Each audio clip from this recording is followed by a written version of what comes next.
जब student life में था तब भी मैं पॉलिटिक्स में था, तो मेरी असल ख्वाहिश ये है कि मैं पाकिस्तान को एक एशियन टाइगर देखूं। सब अच्छे हैं, मुझे कोई किसी के साथ कोई तकलीफ नहीं है। पीपल्स पार्टी जो कि नहीं थी इंतजामिया की तैयार कर दी, वो भी आहिस्ता आहिस्ता उन्हीं रंगों में रंगी गई है। उम्र कसीदा हो गया, उनकी सेहत इजाजत नहीं देती है, वो भी बस करें। इस वक्त हमारे साथ सीनियर सियासतदान दानियाल अजीज साहब मौजूद है। उनके साथ मुल्की सियासत पर अक्सर बात होती रहती है।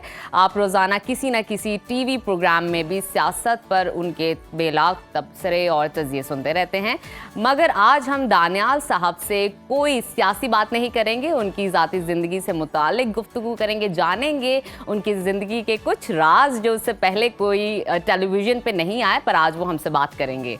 बिल्कुल, हम ये उनसे जानने की कोशिश करेंगे। वैसे तो दानियाल साहब किसी भी तारुफ के मोहताज नहीं। अगर उनकी हम जिंदगी का मुख्तसर सा जायजा लें तो उनका ताल्लुक नारोवाल के एक बड़े नामी ग्रामी सियासी घराने से है। उनके वालिद साहब अनवर अजीज चौधरी साहब, उन्होंने पंजाब की सियासत में बड़ा अहम किरदार अदा किया। दानियाल अजीज ने सियासी लेगेसी को आगे बढ़ाया। 1988 में बोस्टन यूनिवर्सिटी में माहौलियात की तालीम मुकम्मल करने के बाद लोकल सतह पर उन्होंने सियासत में कदम रखा, फिर तहसील लेवल पर भी खुद को मनवाया। 1991 से 1993 तक डिस्ट्रिक्ट काउंसिल नारोवाल के रुकन रहे। साथ ही 1997 में पहली बार कौमी असम्बली के रुकन मुंतखब हुए और 2002 में दूसरी मरतबा MNA बने। 2013 से 2018 बतौर रुकने कौमी असम्बली पार्लियामेंट का हिस्सा रहे।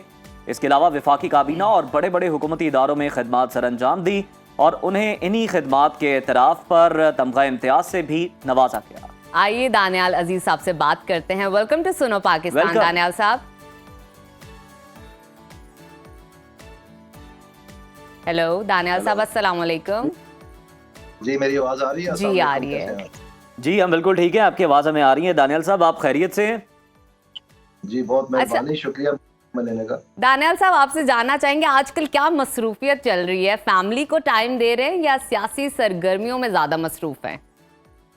जी, सियासी सरगर्मियां में बिल्कुल मसरूफ हैं। जैसे मैंने आपको बताया है काफ़ी दफ़ा मुख्तलिफ चैनल्स पे और सुनो पाकिस्तान पे भी कि पाकिस्तान में जो इस वक्त हमारी सियासी जमातें हैं, इनसे हमें कोई उम्मीद नहीं है कि ये पाकिस्तान में महंगाई और बेरोज़गारी का कोई खात्मे का सिलसिला आगे बढ़ा सकते हैं। तो इसलिए एक नई सोच पैदा करने के लिए, एक नया प्लान लाने के लिए बहुत सारे लोग जो हैं बिहाइंड द सीन्स वो मसरूफ़ अमल हैं इस सिलसिले में, और इंशाल्लाह आने वाले चंद महीनों में वो चीज़ बरूए-कार लाई जाएगी और सामने सबके आ जाएगी।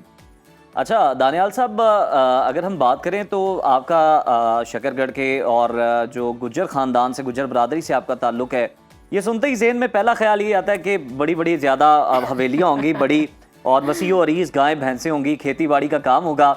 आपका ख़ानदान ज़राअत से वाबस्ता है या कोई और कारोबार करते हैं? जी, मेरा इलाका ज़रूर ज़राअत से वाबस्ता है। मैं बज़ाते खुद काश्तकार नहीं हूँ और मेरी जो रोज़ी रोटी है वो मुख्तलिफ प्रोडक्ट्स बना के मैं मार्केट में बेचता हूँ, तो उसके ज़रिए से। लेकिन मेरी फैमिली जो है, और हमें फ़ख्र है इस बात का, हम एक मिडिल क्लास फैमिली है और अपनी तालीम के बलबूते पे और अपनी मेहनत के बलबूते पे मेरे वालिद साहब ने एक सियासी करियर बनाया और मैं फिर उसको लेके आगे चलने के कोशिशों में मसरूफ़ हूँ। दानियाल साहब, ज़ाहिर बात है माशाल्लाह आप ज़िंदगी में कामयाब हैं और कामयाबी के लिए अच्छा साथी होना, लाइफ पार्टनर होना बहुत ज़रूरी है। लोगों की बड़ी इंटरेस्ट रहता है आप लोगों में कि सियासत पे तो ये बड़े कामयाब हैं, लेकिन ये ज़ाती ज़िंदगी में क्या इनके मामलात हैं? हमें ज़रा बताइएगा, आपकी लव मैरिज हुई है या अरेंज मैरिज हुई है, या लव हो के अरेंज हुआ या अरेंज हो के लव हुआ? जी, इसमें जैसे कि आपको पता है मैं इंतहाई दर्जे का मसरूफ़ था 2001 में, 2000 में, क्योंकि पाकिस्तान में हम एक नया निज़ाम तश्कील दे रहे थे और पुलिस ऑर्डर को तब्दील कर रहे थे। आईनी तरमीम जो है तैयार की गई थी, जिसमें वाज़ेह तौर पर औरतों को और माइनॉरिटीज़ को ज़्यादा किरदार किया गया था पाकिस्तान की तमाम सतहों पे, और उसमें सिविल सर्विस रिफॉर्म भी इन्वॉल्व था। ऑडिट का निज़ाम जो है वो तश्कील दिया था, जो प्रोसिक्यूशन का निज़ाम है वो तश्कील दिया था। तो इस मसरूफियात में ये पॉसिबल ही नहीं था कि मामलात जो हैं उस तरफ जाए जिस तरफ आप इशारा कर रहे हैं। तो इसलिए वो काम के सिलसिले में से ही ये बात निकली। तो उन दिनों में जो है ये हो गया। हमारा एक ही बेटा है, उसका नाम निकाह है, वो आजकल पढ़ रहा है और वो इकोनॉमिक्स और दानियाल law। साहब, पढ़ाई की बात हो रही है तो आप खुद भी बाहर तालीम हासिल करते रहे हैं, तो जो स्टूडेंट बाहर तालीम हासिल कर रहा होता है ना, वो फिर खाना पकाना तो आपको पता है बाहर खुद ही करना सारे पड़ता काम है। खुद करता कोई है। खानसामे, कोई हाँ। शेफ तो वहाँ मुयस्सर नहीं होते, तो बताएं कुकिंग कर लेते हैं, कोई शौक है आपको या बस बामरे मजबूरी? और आप अगर अकेले होते हैं तो क्या बनाते थे सबसे पहले? जी बिल्कुल, मैं इंतहाई दर्जे का खाने पकाने का शौकीन हूँ। और मेरी जो बहुत फेमस डिशेस है वो उनमें से एक बीफ ब्रोकली है, जो कि चाइनीज़ डिश है, वो सिचुआन स्टाइल में जो ज़रा मिर्चों वाली होती है उसमें। और उसके बाद जो एग नूडल्स हैं वो मैं बहुत अच्छे पकाता हूँ। फिर मुख्तलिफ किस्म के जो देसी खाने हैं उनका भी क्या बड़ा बात शौक है है। मुझे। जबरदस्त। नहारी का, पायों का, और वो तमाम ओह। चीजें जो बताते हैं कि सेहत के लिए अच्छी नहीं है, वो तमाम मुझे पसंद है। अच्छा।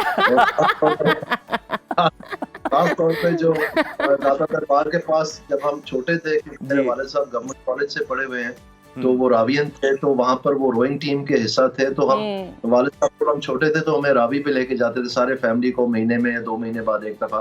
तो हम पिकनिक मनाते थे। क्या तो बात। रास्ते में वहाँ एक बहुत ही मशहूर दारुल माही है, वो वहाँ से हमेशा मच्छी लेते, तो वो भी मेरी बड़ी फेवरेट है। फिर ओह। बैंक स्क्वायर लाहौर में एक चाचू चाट है, वो कभी आप खाएं तो आपका ये भूल तो उठ ही नहीं आपने सकता। नाम इतने मजे का दानियाल लिया, साहब, चाचू चाट। हम लाहौरी हैं और ये चाचू चाट से तो हम भी मुतारिफ नहीं है। वो अलबत्ता जो आपने दारुल माही की बात की उसके तो हम मदा हैं।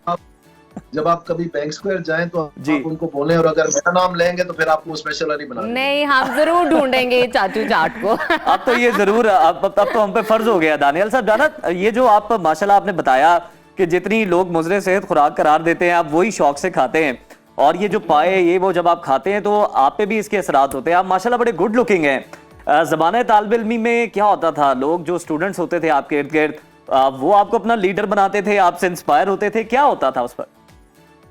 बस वो मैं अपना जब स्टूडेंट लाइफ में था तब भी मैं पॉलिटिक्स में था, तो अपने क्लास का प्रेसिडेंट भी रहा हूँ मैं। और उसके बाद जब मैं बाहर गया तो वहाँ पर माहौल थोड़ा सा मुख्तलिफ है। और मैं यकीन जाने के क्योंकि मुझे स्कॉलरशिप मिली हुई थी और मेरे पास इतने वसाइल नहीं थे। मेरे वालिद साहब जो है वो 3 साल के लिए उस वक्त जेल में चले गए थे, movement for restoration of democracy में। मेरी वालदा बीमार हो गई थी, तो वहाँ पर मेरे भाई बहन थे, मेरे चाचा थे, उन्होंने मेरा ख्याल रखा जितना वो रख सकते थे, लेकिन मुझे काम भी करना पड़ता था। तो वहाँ जाके फिर मसरूफियात की वजह से जो है मुझे नहीं ये दिलचस्पी रही, और बल्कि वक्त ही नहीं रहा। तो वहाँ पर मैंने मुझे इतना जल्दी थी वापस पाकिस्तान आने की कि वहाँ पर अपने अच्छी एकेडमिक रिकॉर्ड की वजह से मुझे एक स्पेशल प्रोग्राम था जो 5 ईयर BA MA प्रोग्राम है, उसमें मुझे दाखिला मिल गया, जो कि सिर्फ यूनिवर्सिटी के 4 स्टूडेंट्स को उस साल मिला था, जिसमें 40-45 हज़ार स्टूडेंट हैं। तो इसमें मैंने फिर वो अलाउ करते हैं आपको जो अच्छे स्टूडेंट हैं कि वो अपने अंडर ग्रेजुएट में ही ग्रेजुएट लेवल के कोर्सेज ले सकते हैं। बहुत खूब। दानियाल साहब, आप तो काफ़ी डिटर्मिन्ड और पैशनेट स्टूडेंट्स जो होते हैं ना, जिन्होंने ज़िंदगी में कुछ करना हो, उनकी इस तरह की प्रोफाइल होती है माशाल्लाह। अच्छा बताइएगा, अगर तफरीह की हम बात करें तो फिल्म ड्रामा पसंद करते हैं, कौन सी फिल्म पसंद है, पाकिस्तानी या इंटरनेशनली? और पाकिस्तानी ड्रामे में ये आपने चर्चा तो सुनी होगी, बहुत अच्छे अच्छे ड्रामाज आजकल चल रहे हैं, तो कोई पसंद आया? जी, वो मैं बड़े शौक से फिल्में देखता हूँ, लेकिन ज्यादातर सच्ची बात यह है कि वो वेस्टर्न फिल्में हैं। इंडियन फिल्मों में मैं को इतना कभी इंटरेस्ट रहा ही नहीं। लेकिन जो ड्रामे हैं पाकिस्तानी, इसमें अगर आपको याद हो, बात तो पुरानी है, मैं भी उस वक्त छोटा था, लेकिन एक प्रोग्राम चला था, एक ड्रामा चला, उसका नाम वारिस था। जी जी, बिल्कुल। अगर आपको याद हो तो वो मैं बड़े शौक से देखता था, लेकिन अभी तो फ्रैंकली टाइम ही नहीं मिलता। ये आप लोगों के साथ मसरूफ़ अमल रहता हूँ मैं, या फिर और चीज, तो इसलिए थोड़ा मुश्किल हो गया अब। लेकिन ये है कि इधर उधर से मैं अपनी फूफियों से या अपनी फैमिली से सुनता हूँ कि जी वो टर्किश ड्रामे बड़े अच्छे चले हैं, वो जो डब होके चले थे एक जमाने में पुर्तगाल के नाम से, तो वो बस बताते रहते थे, लेकिन मैंने खुद कभी नहीं देखा, सच्ची बात। अच्छा दानियाल साहब, आप माशाल्लाह खुद भी खुश शक्ल हैं, और मतलब आपने वारिस ड्रामे की भी बात की, बड़ा शोरा आफाक ड्रामा है। अगर आपको किसी फिल्म या ड्रामा की ऑफर हुई या किसी किरदार की, तो क्या आप कर लेंगे, पसंद करेंगे उसमें काम करना? Tricky question. I don't think so. मेरा ख्याल में मेरी जिंदगी वैसे ही एक बहुत बड़ा अपना ड्रामा और फिल्म चल रही है, सक्सेसफुल वन। तो इसमें ये है कि इससे इससे जो जो असल मेरी ख्वाहिश है ना जी जिंदगी की, वो नहीं है जी। कि मैं इधर उधर मुख्तलिफ कामों में वक्त ज़ाया करूं। मेरी असल ख्वाहिश ये है कि मैं पाकिस्तान को एक एशियन टाइगर देखूं। और मैंने अपनी जिंदगी वक्फ कर दी है पाकिस्तान के लिए। मुझे और कोई, मैंने सारे काम जो है वो पीछे छोड़ दिए। सबसे पहले मेरे लिए पाकिस्तान था। और जब से मैं कॉलेज से ग्रेजुएट हुआ तब से मैं ये बात कर रहा हूँ। और बस छोटा मोटा कोई किचन चलाने के लिए या जिंदगी बसर करने के लिए जो जरूरियात जिंदगी है उसके लिए कुछ थोड़ा बहुत इधर उधर ध्यान बटा जाता है, लेकिन बाकी सारा का सारा फोकस जो है वो पाकिस्तान पे। अच्छा दानियाल साहब, चले ये तो हमें पता चल गया कि आप इंटरेस्टेड नहीं हैं, तो भाई कोई इस तरह की ऑफर ना करे दानियाल साहब को। दानियाल साहब, अगर हम देखें कोई सियासी फिल्म अगर आप डायरेक्ट करें तो जो टॉप लीडरशिप है उसमें आप देख लें नवाज शरीफ साहब हैं, शहबाज शरीफ साहब, जरदारी साहब, बिलावल साहब, बलाना साहब, ये सारे नाम हैं, इमरान खान को भी आप शामिल कर लें। ये बताएं कि फिर उस फिल्म का नाम क्या होगा और किस सियासतदान को कौन सा किरदार आप देंगे? बारी बारी नाम लेते हैं, आप बता दीजिएगा, आसानी करते हैं उसमें। जरदारी साहब। जी, इसमें बड़े अफसोस से मुझे कहना पड़ता है कि ये सारे ही जो है इनको मैं जानता हूँ काफ़ी अच्छी तरह, क्योंकि एक उम्र 32-33 साल हो गए मुझे सियासत करते हुए। 1991 में जैसे आपने बताया पहली दफ़ा इलेक्ट हुआ हूँ, तो एक खानदानी तौर पर भी इनके साथ शोल्डर्स रब करने का बड़ा मौका मिला है। लेकिन मुझे सिर्फ वो सब अच्छे हैं, मुझे कोई किसी के साथ कोई तकलीफ नहीं है। लेकिन जो इशू है मेन, मुझे जो प्रॉब्लम है वो ये है कि पाकिस्तान के मसाइल का हल इनमें से किसी के पास भी नहीं है। और उसकी वजह ये है कि ये ज्यादातर जो है इंतजामिया के तैयार करता है। और यहाँ तक कि पीपल्स पार्टी जो कि नहीं थी इंतजामिया की तैयार कर दी, वो भी आहिस्ता आहिस्ता उन्हीं रंगों में रंगी गई है। और इसकी वजह से प्रॉब्लम ये है हमारी इंतजामिया गल छड़ गई है। तो वो जो मुतालिया है, वो जो रिसर्च बेस है, वो जो नॉलेज बेस है कि पूरी की पूरी इंतजामिया को किस तरह से आपने एक नए रास्ते पे चलाना है, वो मैंने खुद अपनी जिंदगी में पाकिस्तान में करके दिखाया। जो ये मुकामी हुकूमतों का निजाम था, जो सिविल सर्विस रिफॉर्म की मैंने अभी पहले आपको बताया सारा, और उसके लिए मुझे तमगे मिले और वो कामयाबी से किया। तो हमारी सियासी बरादरी में अनफॉर्चुनेटली ऐसा कोई भी नहीं है। ये बिल्कुल बहुत अनफॉर्चुनेट है दानियाल साहब। लेकिन चले हम इस सवाल को मजीद प्रिसाइज करते हैं। हम कोई नाम लेते हैं, आपके ज़हन में जो भी उस सियासतदान से मुतालिक कोई ख्याल आता है, कोई जुमला आता है, कोई नाम आता है, आप जरूर शेयर करें। मतलब आसिफ अली जरदारी साहब से हम शुरू करते हैं। जी, उनके लिए मैं यही कहूंगा कि अब काफी अपना उन्होंने वो जो कोई अगर कोई कमी पेशी थी उनकी जवानी में, तो वो काफी पूरी कर लिया, बस करें। जी, नवाज शरीफ साहब को क्या किरदार देंगे? उनके लिए भी मैं यही कहूंगा कि उम्र कसीदा हो गई, उनकी सेहत इजाजत नहीं देती है, वो भी बस करें। और शहबाज शरीफ साहब, उनके बारे में तो कहा जाता है बड़े मुतहर्रिक हैं और सोते कम है, जागते ज्यादा हैं, काम ज्यादा करते हैं। हाँ। उनके लिए कोई ख्याल, मशवरा? और उनकी ऐसी सोच भी है कि मुल्क के मसाइल ठीक होने चाहिए। उनको मैं ये कहूंगा कि खुदा के लिए ये कमेटी, ये टास्क फोर्स, ये वर्किंग ग्रुप, ये चीजें बनानी बंद करें और कोई फैसला लेने की कुव्वत पैदा करें खुदा के लिए। पाकिस्तान, वो कहते हैं, अंग्रेजी का मुहावरा है कि even a bad decision is better than no decision. कोई तो फैसला ले लो, कमेटी पे कमेटी, टास्क फोर्स पे टास्क फोर्स। जी, मरियम नवाज साहिबा को क्या किरदार देंगे? मरियम नवाज साहिबा को मैं ये अर्ज करूंगा कि आप मुख्तलिफ प्रोग्राम गवर्नेंस थ्रू अनाउंसमेंट करनी बंद करें और अमली तौर पर जो पाकिस्तान की असल जरूरियात है उनके ऊपर फोकस करें। अच्छा दानियाल साहब, फिर बिलावल भुट्टो जरदारी साहब के लिए क्या आपका मशवरा है? बिलावल भुट्टो जरदारी साहब के ऊपर मैं ये जरूर कहूंगा कि खुदारा जो आपकी पार्टी की जो एक हिस्टोरिकल ट्रेंड है कम्युनिज्म और सोशलिज्म का, आप काइंडली इकोनॉमिक्स पढ़ लें थोड़ी सी। आपकी जमात में कोई फाइनेंस मिनिस्टर नहीं है, कोई इकोनॉमी का माहिर भी नहीं है, तो आप प्लीज इकोनॉमिक्स थोड़ी सी पढ़ लें। दानियाल साहब, अक्सर जब आप कोई भी करियर चूज कर लेते हो, उसमें मेहनत भी कर लेते हो, कामयाब भी हो जाते हो, लेकिन कभी ना कभी जिंदगी में कोई ऐसा लम्हा आता है जहाँ पे आपको थोड़ा सा पछतावा सा होता है कि यार ये क्या हो गया, मैं क्यों इस करियर में आ गया। ऐसा कभी कोई मौका आया आपकी जिंदगी में जहाँ पे आपने सोचा हो कि मैं सियासत में क्यों आ गया? कोई भी रिग्रेट आपका सियासत में या इसके अलावा?